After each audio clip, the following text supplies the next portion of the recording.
Welcome back to the show. In our last episode, we discussed the role of a functional metabolism in a world that stays of always being lean. Welcome back to the show. In our last episode, we discussed the role of a functional metabolism in the world of always being lean. We started the conversation with the difference between crash dieting, fluctuating weight, and finding a lifestyle where you don't have to do that. If you're new here, this is the Strength in Motion show, an audio experience to bring education about helping you bring functional fitness and better routines into your life. We are a 24/7 gym based out of Midvale, Western Australia, and our goal is to make functional fitness practical and achievable for people who want to lift, move, and feel better without the classic boring and egotistical gym nonsense. If you intend on lifting and moving better, well, you better start learning. If you want to get your head around the functional way more, you can start at the beginning of our podcast series of episodes 1 to 5, in which we outlay the foundational pillars of movement, nutrition, sleep, and stress. Our YouTube channel is our next destination, with lessons and videos curated to further support your understanding on how you can train properly towards your goals. Today's episode is about hydration. Hydration is a very simple subject that is heavily overlooked. So today you're getting the 101 on hydration. Speaking on who's hydrated, Navar, how are you? Good. Dehydrated. Doing well. Well, I think I have an obsession with sleep, which I'll just share real quickly. Do ya? I had no idea. My last exploration, I guess, was the carnivore and being real particular with eliminating foods from my diet, stripping it all back and readjusting to more nutrient-dense foods. And that went really, really well. So I am keeping a very similar lifestyle as to back then. But in the about October last year, since then, I've been waking up at 3:45 a.m. every single morning, give or take 2 mornings a week, mostly to start running the SMA classes in the morning. But I was also kind of moving towards that direction as I was changing my sleep cycle. During that journey, I was getting less sleep than normal because I was going to bed at the same time. But I've now created this obsession with trying to sleep as good as I can, because I also realized that it's hard for me to increase a lot of sleep. I do a lot of work. I live a very heavy lifestyle, and I'm grateful for it. But for me to just add sleep on and be like 8 to 9 hours of sleep a night, it doesn't work for me. And so I've been trying to find ways to improve my sleep, which is a third of my life already. And it's been going really, really well. It's quite intriguing for me to actually think about how can I go to sleep and have a fantastic sleep, because I haven't really thought about it from the degree that I am now. Like, I'm living for the day in a sense to have a better sleep, and then I'm waking up with better energy, more inspiration, which is then allowing me to live more for the day, which is allowing me to then get better sleep. It's been a really fun cycle. It's going really well so far, but it's just another reminder of all pillars are important, of course, but how important sleep is, that sometimes we could put so much extra effort into recovery in certain habits, but sometimes it's just getting real high quality of sleep that then allows you to have energy for your day.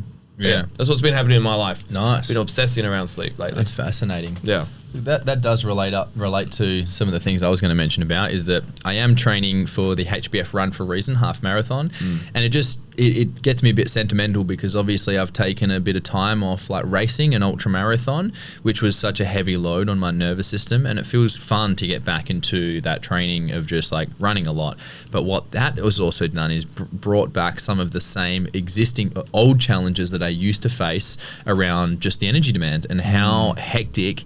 When you start training more Muay Thai, and I heard you say it on Friday as well, it's just the nervous system fries out just from doing more intense training. And that's what's now happening again, is that I'm having these larger sessions, and I did like a 22K run on the weekend, which I do normally anyway, but haven't been as strict and haven't been as focused around like going harder. And so I did a hard one the other day, and it fucked me. It fucked me for a couple of days, and I often go home in the middle of the day to go just go hang out with the family and check on the puppy and things like that.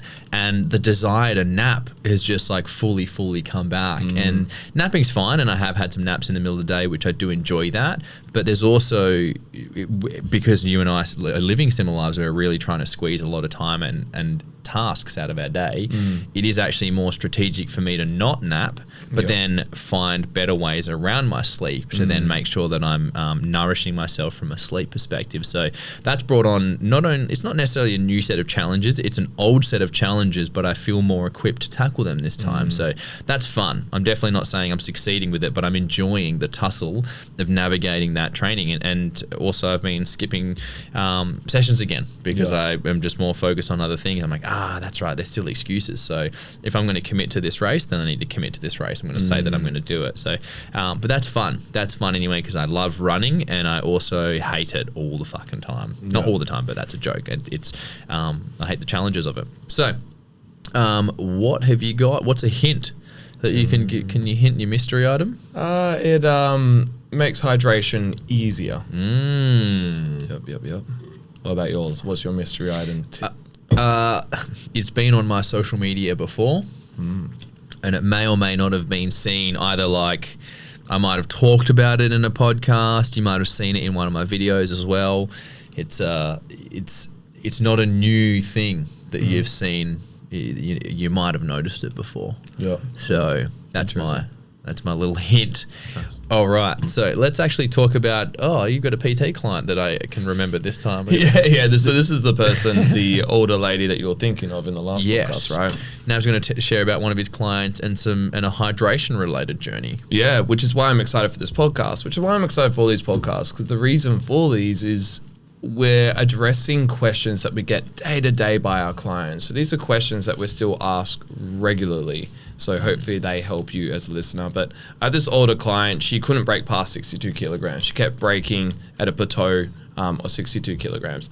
We discussed many things, mostly muscle increase through greater resistance and water hydration. She's doing heaps of NEAT, so non-exercise activity, thermogenesis, as well as lots of group classes, but they're very like Les Mills, high rep styles. So a lot of high repetition. Just modern aerobics, basically. Mostly, yeah, doing hundreds and hundreds of reps at a low weight. And so there isn't much like great resistance in the tissues. We talked about that, but she didn't incorporate that new resistance yet. She has incorporated the water hydration. It would be nice to share with you guys that she's broken that 62 kilogram barrier and is getting close to 60 kilograms. Now, obviously, it's still early days. There's so many things impact that, but that's the only thing that she's changed through that process. And it honestly surprised her. She was extremely unsure of what water even does for her, which is the point of this podcast. It's just to help bring awareness of what does water do? We hear about drinking water and being hydrated and the effects of it for fat loss and detoxing the metabolism, but what it actually is, people are unaware of. So I'm excited to share with that today. That's a lovely way to start it, because we're going to talk about the history of just hydration advice. And it's funny because I enjoyed going through the history research for this podcast, and your client was probably born in the mid to early 90s. Well, not early, but probably mid 90s. Yeah, 1950s. Yeah, probably around. Yeah, late 1950s. Yeah, that makes sense. Yeah. And let's go into it. So we're going to go through a couple of common chapters of how hydration has evolved over the time. And we have people born in each of, well, not the early, we don't know anyone born in the 1800s, but we have different generations. Yeah, different generations of people coming into the gym, which means we get all these different perspectives on hydration. And it is usually the older generation that value it the least, and it makes sense as you hear about this. So in the 1800s, drinking plain water was just actually never a priority. People actually relied on tea, coffee, and beer as primary hydration sources, but this was actually often because food. Back then, the plumbing systems, and there was no such thing as a filtration system back then. So water always had to be like boiled or treated in order to be deemed safe. So people would drink tea and coffee and beer a lot more. And this is actually, my grandfather was like that as well. He hated drinking beer. He also lived until he was, I think, 92 or maybe even 96. I'll have to double check. But he pretty much drank a 6-pack a day until the day he died. And the only time he would drink water is to take his old man medication, and everything else is like, there's water and beer. And that was his response, and he was happy with that. And interestingly, he actually still lived a long and fruitful life, which was against what is now the modern wisdom. But back then, water was distrusted unless it was boiled because of I think it's called cholera, dysentery, and typhoid were the main bacteria present back then. So back then, it was more, water was like, clean water was still a scarce resource. Yeah. So as far as the nutrients go back then, and diets were heavily carbohydrate based, just from the agricultural style of living. Salt was a major part of hydration, just because it helped retain water in harsh working conditions, and also preserve lots of food as well. And then because of that, vitamin and mineral deficiencies were very common due to just the lack of fresh produce and reliance on processed grains. So back then, in summary, hydration wasn't about drinking enough water, but it was more about avoiding unsafe water and just getting fluids through beer, milk, broth, or tea. Yep. What about the 1920s to 1950s, Nav? Yeah, so this is... I'm choking now as well. Yeah. I thought I was so confident too in my head. With better water purification. So at this point, 1920s, we started to have more water purification on a larger scale to more people. So plain water became more trusted. Milk and sodas also became more popular hydration options. So we had more delivery of milk on a larger scale to homes, as well as sodas just being at the manufacturing increase in these early 1900s. So things like soda drinks improved as well. Drinking when thirsty was still the norm, with no official guidelines. So there wasn't any science or like major numbers focusing on water on a large scale. It's just kind of do as you do. And athletes and laborers were still discouraged from drinking too much water during exertion, as it was believed to weaken performance. I just find that so hilarious. Was that that last point, athletes and labourers were still discouraged from drinking too much water during exertion. Yeah. As it's believed to weaken performance. Which is unreal when we know the complete opposite of this. Literally. And I can just imagine the use of language of like, imagine like, be like, oh, you fucking pussy. And all that, just that classic workshop, all that classic construction. You don't need water to work out. Yeah, you're a pansy. You're a real man. You had 6 beers last night. There's enough water and beer. On a nutrient level, things change. Well, we're taking salt tablets to prevent dehydration in hot climates, and the discovery of vitamins and minerals became a thing. So we started moving towards fortified foods like vitamin D, milk, iodized salt, etc. And then also, like I mentioned before, with the drinks, we had more processed foods. We're just processing a lot more at this point. So processed foods started becoming more common, and so there was an increase of sodium from having these processed foods, but no increase in hydration itself. I find that fascinating because I would assume this would be very in line with the Industrial Revolution. Yeah. Because everything was back in the 1800s. It was all based on land, agriculture, farming practices. Yeah. And then effectively, when we got into the Industrial Revolution, I think that's when Russia started exporting lots of steel. Is that right? Where the steel billionaires came from? Yeah. Well, and then yeah. And then you had Henry Ford became one of the pioneers of production lines, which then people started copying their processes on how he was able to produce so many vehicles at such a fast rate. Yeah. Then that became a new protocol. Yeah. And then food became. I remember Kirsty used to use this. It was a thing. It was you can eat food if it is a plant but not comes from a plant, but plant machinery is what they're getting at. It comes off a conveyor belt. But once the conveyor belt was invented, then basically we just started coming up with so many more. We had more of a pharmaceutical aspect, which is, I don't know. There's arguments on whether pharmaceuticals are good or bad now, but in terms of innovation with food, it was actually a massive thing because food was going from very scarce to now they're able to pump out tinned food, bottled food, food in jars and everything like that, which was a big improvement, but not necessarily to nutrition, just more towards like macronutrients and people actually getting enough. Just energy. Yeah, just enough energy. So pros and cons to it. Yeah. Then from there, this is when things... Interestingly enough as well, just after the World War I and then just after the World War II in the 1960s as well. So yeah, these were big shifts in the world. Yeah, that's very fascinating. So, 1960s to 1980s, the birth of sports hydration and bottled water. Now, I'm impressed that Gatorade was actually invented in 1965.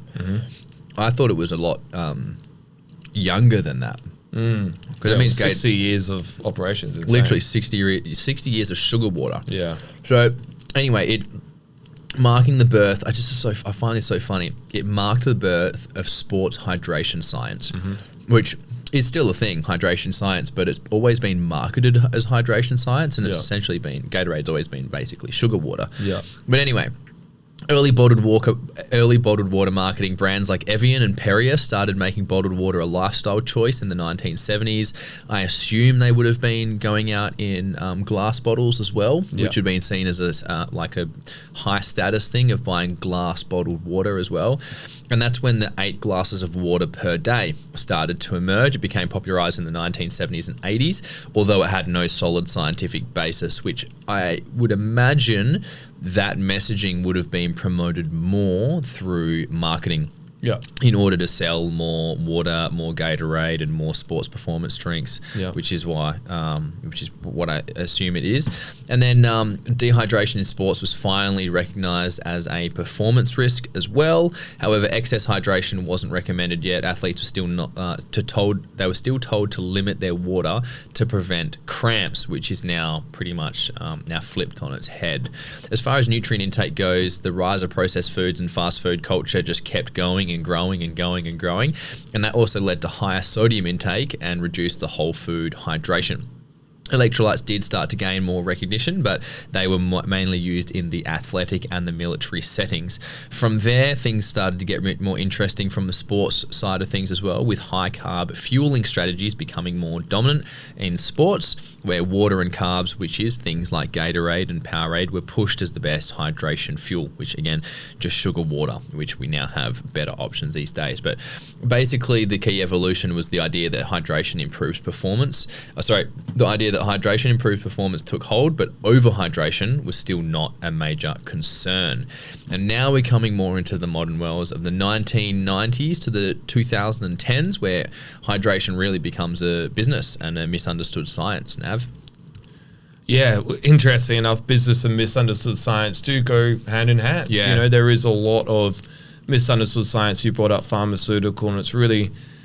there's a lot of things that are being shifted due to business, which also impacts science, which makes it misunderstood. So bottled water sales exploded in the 1990s. It was also how a lot of successful artists or athletes made a lot of money through actually creating their own water companies or branding themselves as it, and made tons of money off of shares on bottled water, just like Prime do with electrolyte drinks now. So drinks are popping off now in regards to like coconut water or electrolyte drinks like Prime, and then big athletes or names and brands using their name and brand to sell more of these, just like bottled water.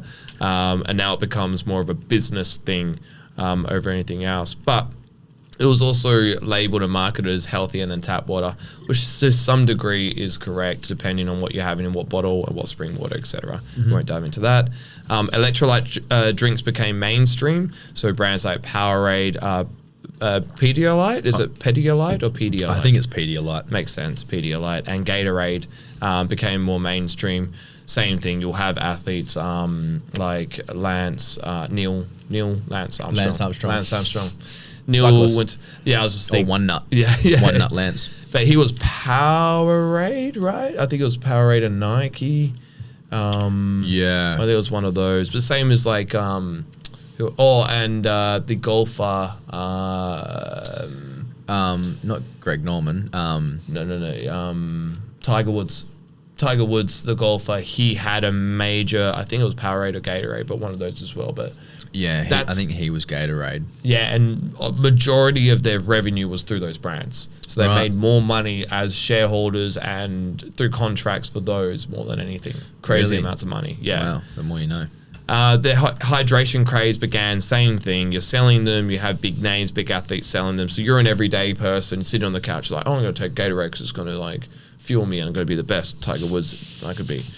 And people were encouraged to drink it through that process, even if they weren't thirsty, which is what you have written here, which is, I agree completely. And sports science shifted to drinking before you're thirsty, so leading to overhydration and risk in endurance athletes. So that's where it started to shift. It now became a business thing, which then shifted towards selling more of the product, not caring much for overhydrating individuals, which then creates dehydration, hilariously. And then also a lot of these products have a lot of sugar in them, and some people, majority of people, should not be having sugary drinks. Yeah, not at all. The nutrient intake changed from low carb into low carb versus high carb. So all these debates around have high, low carb, fat, etc. really came into play, affecting how hydration and sodium were viewed.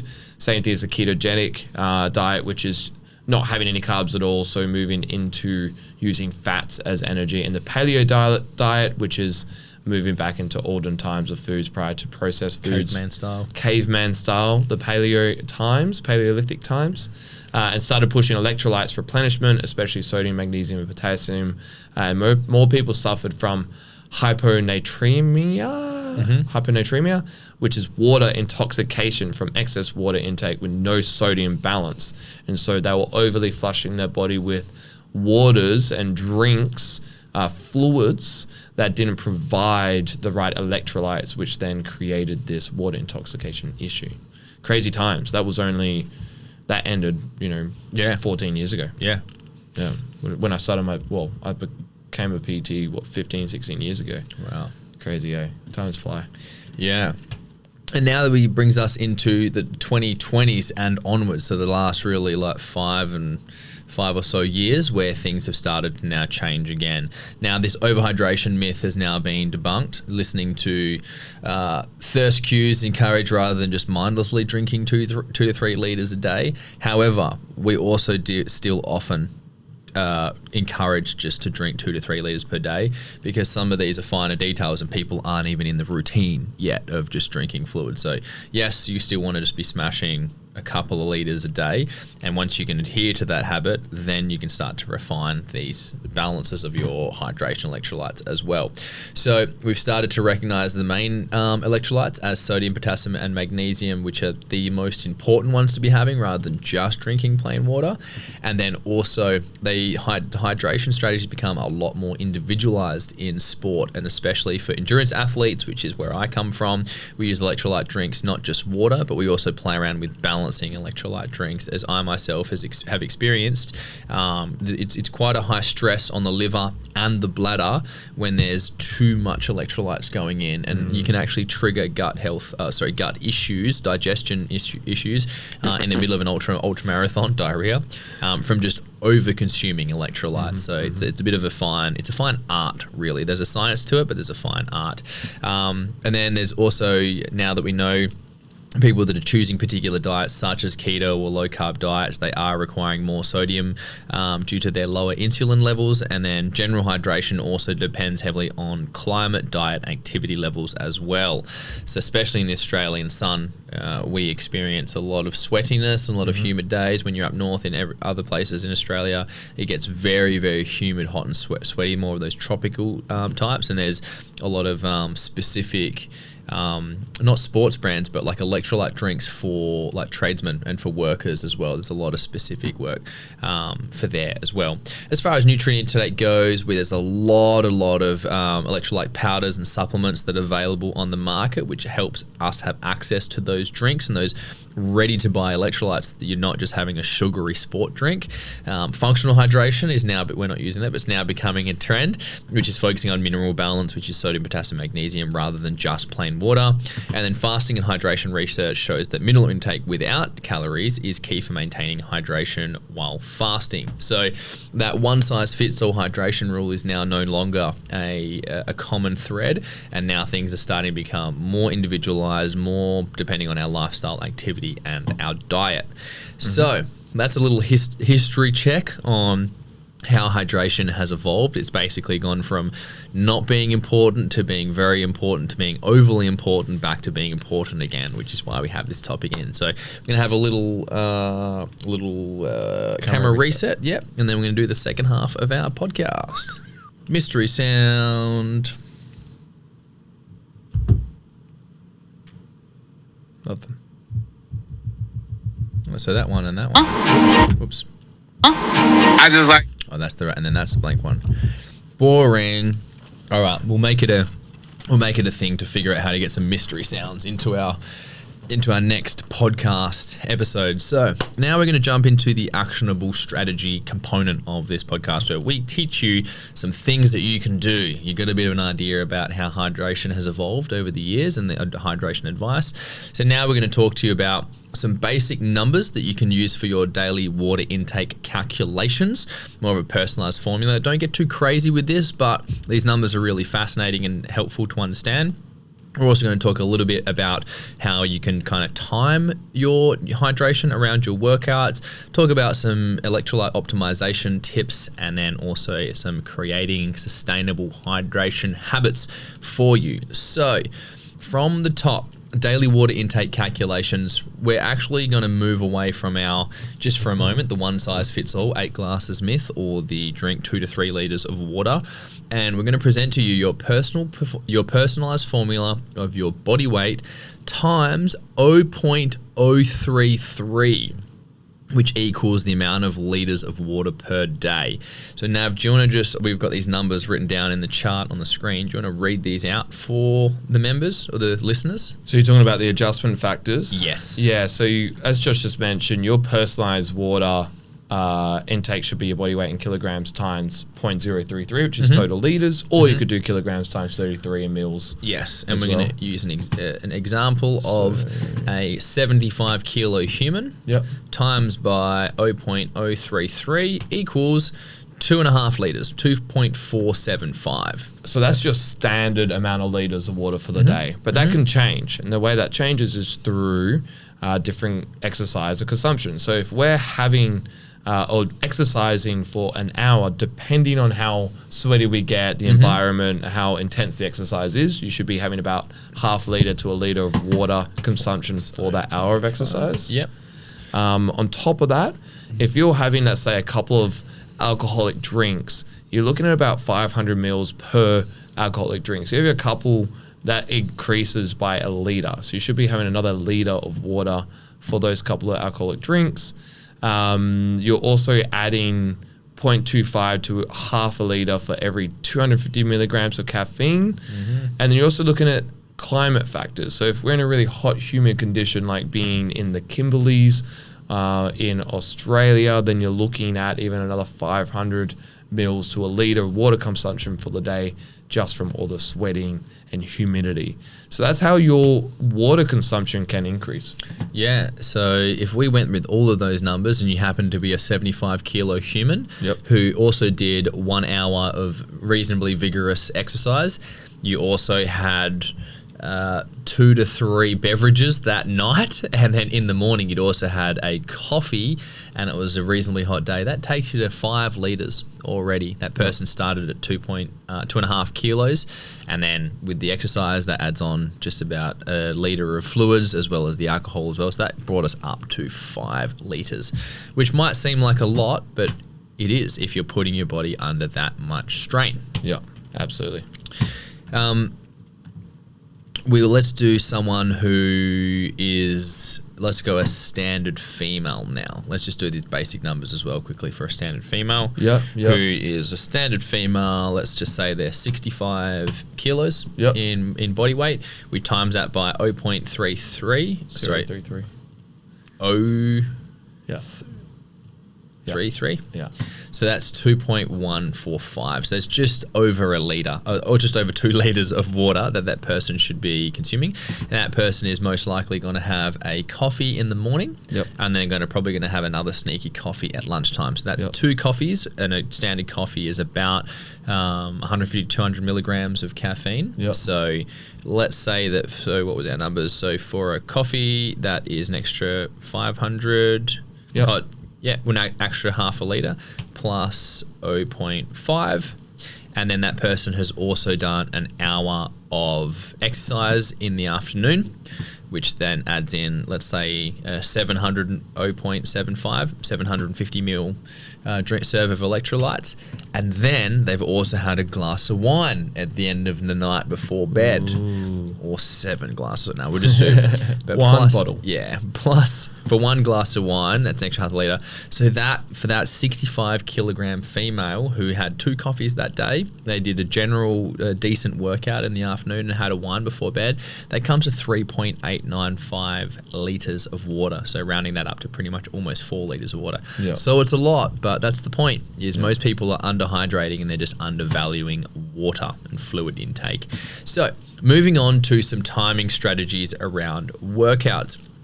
Obviously, if you're training at the gym and doing basic workouts, you can just rock up and start drinking fluid. But if you really want to be organized, especially if someone is going to be doing like a more intense session where it's harder for you to just stop in the middle of it and just sip water or carry a bottle of water around you, you might be doing a circuit, you might be doing a group fitness class, you might even be, what our members do is 2 group fitness classes back to back, or you do what I do, where you're going for a run, like a decent run as well, where you might not be able to carry water or a lot of water with you. So as far as pre-workout hydration goes, you ideally want to be having at least half a litre 2 to 3 hours before that session. And then again, you want to be having at least a quarter of a litre, so 250 mils, at least 15 to 30 minutes before.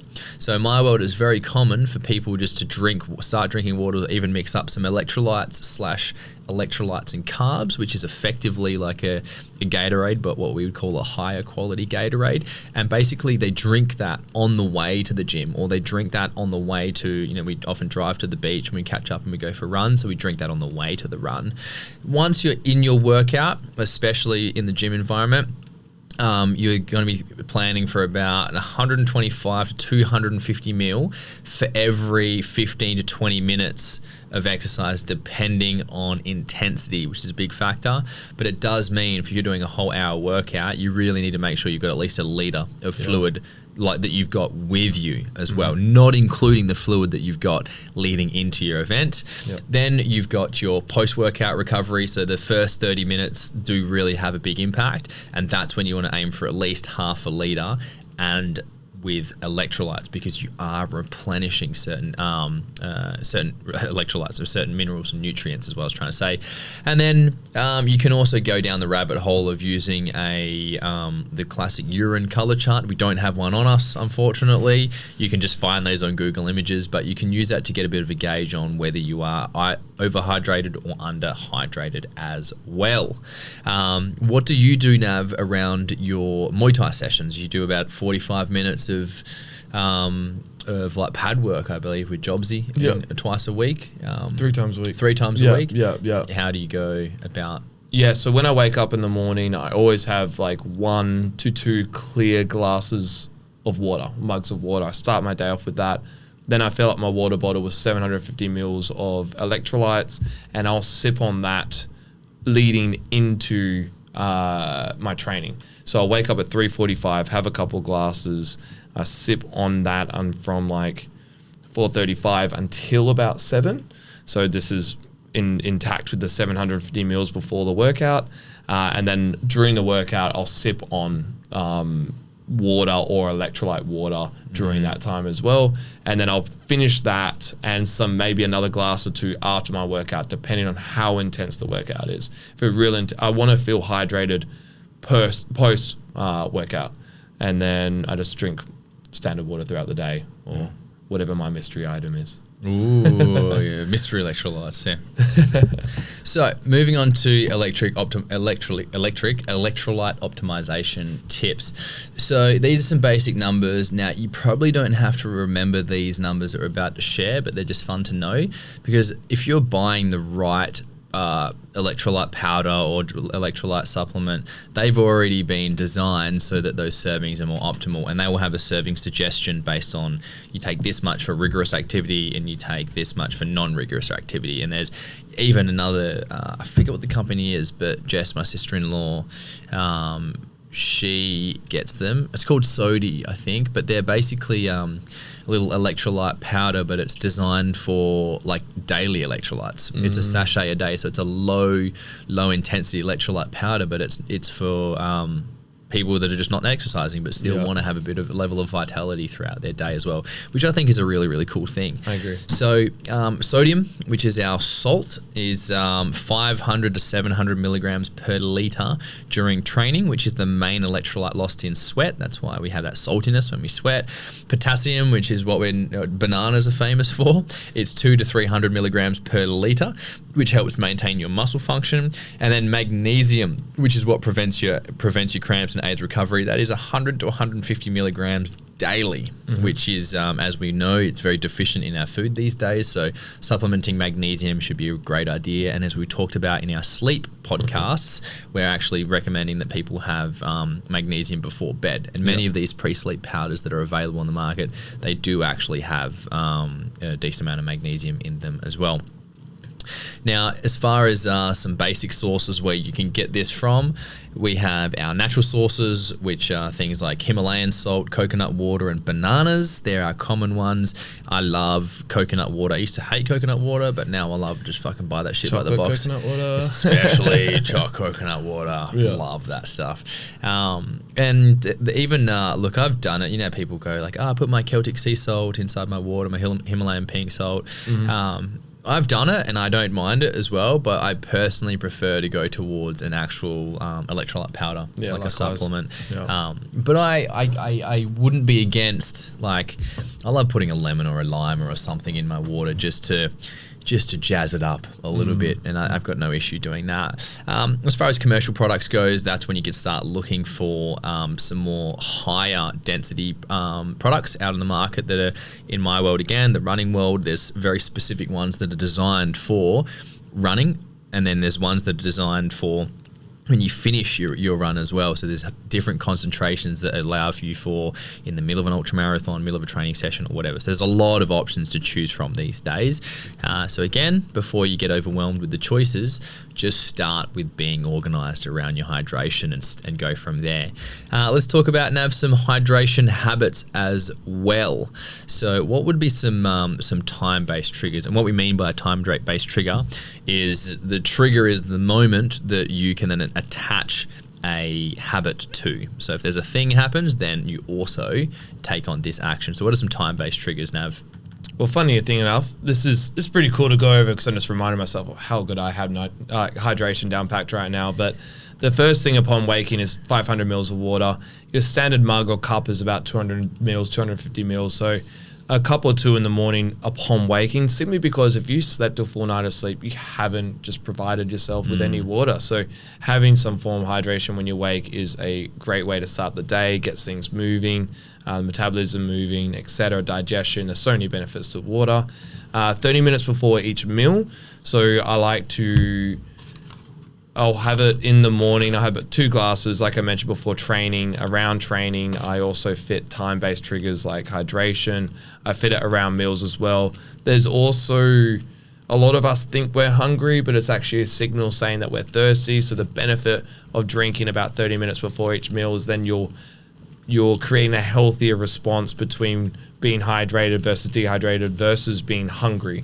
And so you might actually improve your appetite or finding your natural appetite or what is real for you by hydrating 30 minutes before eating, plus the digestive aspects and improvement. And then also just hourly reminders. Sometimes a good focus time is like 45 minutes. So if you have a good focus time of 45 minutes, then maybe you get up or you have a drink of water, get a little stretch, get back into work or get into the next task. That's a really good time-based trigger as well. I love using water as like, go get a water, go step outside into the sun, ground my feet for a little bit, take a deep breath, and then get back to my next thing. Yeah, that's very, very good. I also want to add in, I love the thing of the reminder of having 30 minutes before each meal of drinking some fluids. Yeah. Because if you, and I learned this semi-recently when chatting to Eliza, and she talks about if you drink too much water during your meal, it can actually disadvantage your digestion process because your body produces stomach acid, which helps break down those foods. Yeah. And what happens if you have lots of fluids in with that meal at the same time, it actually dilutes the stomach acid, rendering that stomach acid less effective. Yeah. So, Especially when you have like cold soda drinks and stuff like that as well. really, Yeah. Well, you're having a carbonation, cold soda drink, and then the you're having that. bubbliness and the And then you're trying to have food, and your stomach acid is trying to produce stomach acid and enzymes to then break down the food, and there's That makes so a many lot- factors. Hey, Yeah, and I feel it because it's cooling down now, but in summer, I still do this every night with my dinner. I have a diet ginger beer on ice, but especially when I was having that or my electrolytes, the bubbliness, because the bubbliness makes it feel so much more refreshing. But I've been like scoffing food and then being like feel the burpiness and the bloatedness, and it at least for me, I can feel it being slower. My body's like, what the fuck are you doing to me, Josh? And I'm like, we're eating calories. That's what we're doing. But it's fun to notice. So, what about environmental cues, Nav? Maybe some what's a good visual trigger to stay hydrated? Your water bottle. Yeah, that's a good one. Yeah. Especially a bright one. Biggest one. Yeah. Yeah. Well, I was a black one. Yeah. But look, it's good to have the water bottle within reach. Yeah. Always. Yeah, and like on the other side of that, if you're trying to, let's say, avoid chocolate, you make sure it's not within reach. The moment something is within reach, it makes it so much more achievable. And so if you get in the habit of bringing a water bottle everywhere you go, you grab your phone, your keys, your wallet, your whatever, your pepper spray, whatever you like to carry around with you, but adding a water bottle to that suite of things that you grab makes your hydration goals so much easier to be achieved. Because you're just in the habit of bringing water bottles everywhere. And thanks to modern marketing, everyone's getting water bottle ads. And stainless steel water bottle ads, which is really cool. Yeah. What are some good places for your water bottle to be located on regular times? Well, I just think everywhere you go. And so if you're going somewhere and you're going to be there for some time, so like if you're going to bed, you're going to spend some time in bed, have it by your bedside, have it available for when you do get thirsty. If you're going to work, have it at your desk where you sit and do work the most. If you're going in the car, it should be in the car with you. It's basically all the locations that we're at, it should be by our side. And so we always want it to be accessible. Yeah, definitely. Now, what if someone's like, oh, but I hate drinking water, it just tastes so boring. What are some little... I was going to say lame hacks, but what are some... I actually do a bunch of these anyway, so I'm not actually going to complain. Yeah. What are a couple of little flavor profiles we can do to add a bit of pizzazz to our drinks? Oh, you get the cucumber and mint. Yes. Lemon and ginger, berries and basil, cinnamon stick. So these are like real natural ways that we could increase flavor. Yes. But I'm also a sucker for some powders here and there as well. Yeah, I like having glasses of like clear, fresh water. And then in my bottle, I'll normally have electrolytes, or maybe I have a magnesium, or have like a sleep drink, depending on what time of the day it is. So it changes for me. I'm a big fan of that too as well. Yeah. I do want to say, if you're going to put a cinnamon stick in your bottle, I've done it. Make sure that shit doesn't break apart. Otherwise, you're chewing on cinnamon bits and it's intense. Yeah, it is very intense. So you can buy those like infuser water bottles and stuff. But if you're going to get infuser water bottle, don't let that be an excuse to not drink water. In the time it takes you to buy that bottle, you could have drank a lot more water as well. So just get in the habit of it first, and then buy yourself a fancy bottle. Yeah. As far as just some little basic common obstacles that we just want to touch base on as well, people get worried about urinating a lot, especially during bedtime and stuff, and that's quite a valid thing as well. We just recommend front loading. So try and find ways where if you are concerned about needing to go to the toilet a lot, then make sure that you are drinking larger amounts of fluids away from those times that you don't want to be going to the toilet. So if you've got a long drive coming up in the afternoon or something, then maybe get more of your hydration done in the morning. And same as if you're on a plane or if you're going to work or whatever it is, just you can organize it so that you're having more fluid at certain times of the day. And also on that is that remember that the more you get, your body's learning. Your body's learning to have this intake. And if you're pissing a lot, it's probably because you're going from not having a lot of fluid to then just jumping straight in to have tons of fluid. So give your body that time to adapt to that intake, and it won't be as aggressive when you think you need to piss all the time. People also commonly forget. They forget just when to drink, and so this is what we talked about. What Nav just mentioned is using time-based triggers or environmental cues, so that you just you're encouraged to do it, whether it's an alarm or the bottle's within reach of you, is that if it's around, then that's going to allow you to just drink more fluid because your bottle is within reach. If you're traveling, then that's when we use what we just talked about. As you can see in the video, we've got the stainless. We've both got our stainless steels. Cheers, Nav. Hey, stainless steel bottles with us that we take with us, because that means that, again, fluid is more accessible. And then if it's the cold weather where cold water is not as desirable, then give yourself more room temperature water, or you can experiment with some herbal teas, not too many, because some of them are diuretics as well. They make you more dehydrated, but there's more than one way to just get fluids in. What is, Nav, your first video that you want to look at? I just like anime. That's the only thing that works apart from the I like C word anyway. So we're about to start this in a second, but another reminder, we're going to do this video on the podcast, but we will overlay and do the clip and share the clip with you so you can see what we're seeing. But I'll play it here in a way that you could hear it. I won't play the whole thing, but we'll talk about this video. Have you seen it? Yeah. Oh, so good.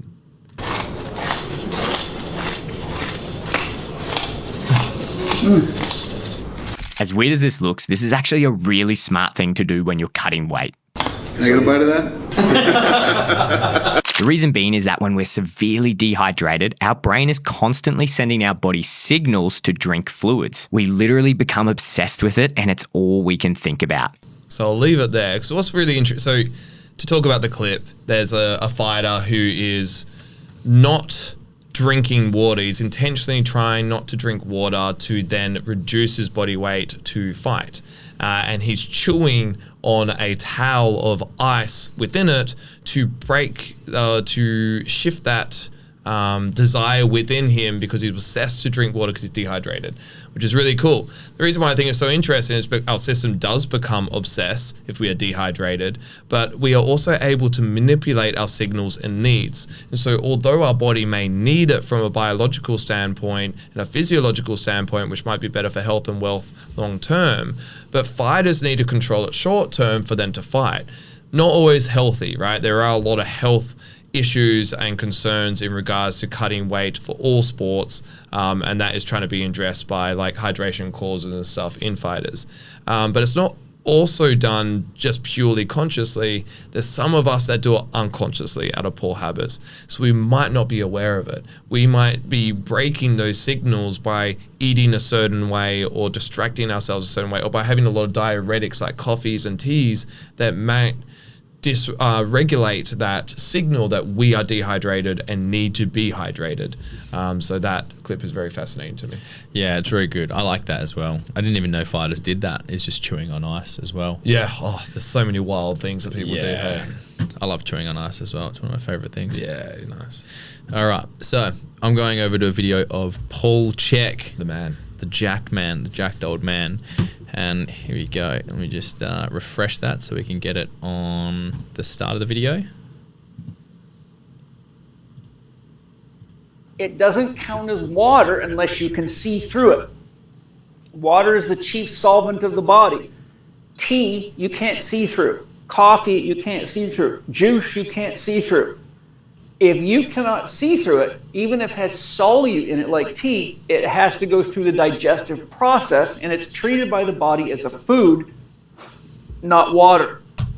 Oop. So I bring that up because lots of people say, don't have to drink that much water. That was a really Food's good full of summary. water. And You're this getting the it out first the berries line and all of this and all his, that. this is Yes, his Instagram well, post. you know, If you can't nice see through it, try, you're not but drinking you don't water. understand that Most water people is the dehydrated, chief which raises solvent. cortisol It keeps levels, the leading body to clean. fatigue, It's the poor chief recovery, brain fog, energizing chronic factor of the body, the chief brain connecting fog. factor of the body. Chronic If you go for dehydration can hours also on water contribute to alone, adrenal fatigue and hormonal so the imbalance. water's got to be Imbalances. Take clean the time water. to hydrate It your does body not properly. count as water. This If you video, can't see the through thing it, that it's I not wanted water, to it's a share was liquid exactly food. that point. Big difference. Is just using that very simple method is if you can see through it, it's water. If you can't see through it, it's food.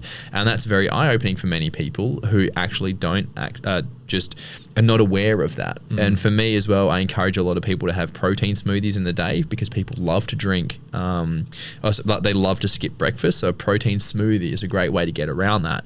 But what then happens is that might take them maybe 2 hours if they're sipping on their smoothie, that they think they're drinking fluids, but they're actually not. They're drinking a thick glug of something. And I experience it as well when I make sure that the first thing that I have is water as well, like a good 500 to 600 mils of water, or generally these days it's electrolytes, before I have my coffee and or before I have my smoothie as well. It's a big thing for me because very much for myself, I will have a smoothie or a coffee and I like to drink them slowly, which means like before I know it, it can be 10 or 11 o'clock and I haven't even had 1 liter of fluids in before I even get into it. And by that time, I can genuinely feel that I'm dehydrated. And then what do? I start smashing water with my next meal because that's the next time I sit down, and then I can feel those meals are heavier as well. So there is a knock-on effect of just breaking these simple rules as well. So simply speaking, make sure that you're reminding yourself that if you can see through it, it's water. If you can't see through it, it's not water. Yep. All right. So we should probably be wrapping up this podcast. Do you have any other stories or notes that you want to share before we wrap up and move into our mystery item? No, to be honest. No, there we go. Fucking neither do I. Should I? Well, look, I do actually just want to add in one little story, and it's just an experience from this weekend that I talked about my 22K run that I did on the weekend. Because I am mentally used to pushing myself hard, but physically I've lost a bit of that adaptation. I used to run when I was running any less than 26 kilometers, I wouldn't drink fluids and I wouldn't take any calories with me because my body was conditioned to that. And I went for a 22K run on Sunday with that same mentality that I don't need fluids, and it fucked me. Like it actually fucked me. And I was running like, this is a mistake. And I'm like, what am I doing to myself? I should have nourished myself properly.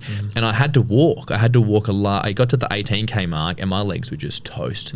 Mentally, I could just push myself, but physically, I just had nothing in the tank. And I was fully aware that it wasn't a weakness. It was a lack of nourishment and a lack of nutrients. So this is a performance aspect, but I just wanted to share that moving forward, like I've got my run on Sunday morning, tomorrow morning actually, and I will make sure that I get a bit of extra carbs in tonight. I'm going to make sure I have a bit extra carbs tomorrow morning, and I'm going to drink electrolytes on the way to the run, which is something I used to do because it used to make me wee a lot. But these days, my body's nourished differently. So I actually think, and with higher muscle mass, I think I'm going to need more sugars. So that's a little lesson. So as a little summary of what we talked about today, our key takeaways from the 200 years of hydration is in the 1800s, it was beer, tea, and bone broth. In the 1900s to 1950s, it's when hydration started to get more recognition, but was still not very well researched. It wasn't really until the 1960s onwards, once we started to get sports hydration like Gatorade started being promoted, but then we also had that massive influx of just athletes promoting drinks, and really the marketing and business world really seemed to start spreading information and popularizing it for both negative and positive effects. But now we live in a world where things are a little bit more science-based and things are a little bit more individualized, where we encourage people to start having more electrolytes, not just water, and finding timing and routines for you to be consuming those fluids as well. We also discussed some basic optimization tips on how you could navigate and find your electrolytes from powders, or you can think things like Himalayan salt, coconut water, and bananas. And we also talked about how you can create sustainable habits by using time-based triggers of having water first thing in the morning, or eating 30 minutes before your meal, having environmental cues by bringing your water bottle with you so it's within reach, and even putting a few bits of lemon and ginger in your water to make it more fun. You can also pay attention to your body of how dehydrated you feel and monitoring your urine color. And then you can also make sure that you pay attention to whether your water is see-through or not, to remember whether it's being treated like a food or an actual fluid. So that is the episode. If you want to know more about us, you can find us on our website, www.smacademy.com.au. That's everything to do with the gym. You can find this podcast and more information on YouTube and Spotify, and our social media is where we post a lot of our fun highlight reels and short form content, and you can have access to us as well. So thanks very much. Our camera's just dropped out anyway. Perfect timing. At the 4 o'clock mark, and we're going to get kicked out of the studio. So thanks very much. Peace out, much love, and we'll see you in the next episode. Time. Ciao. Goodbye, guys.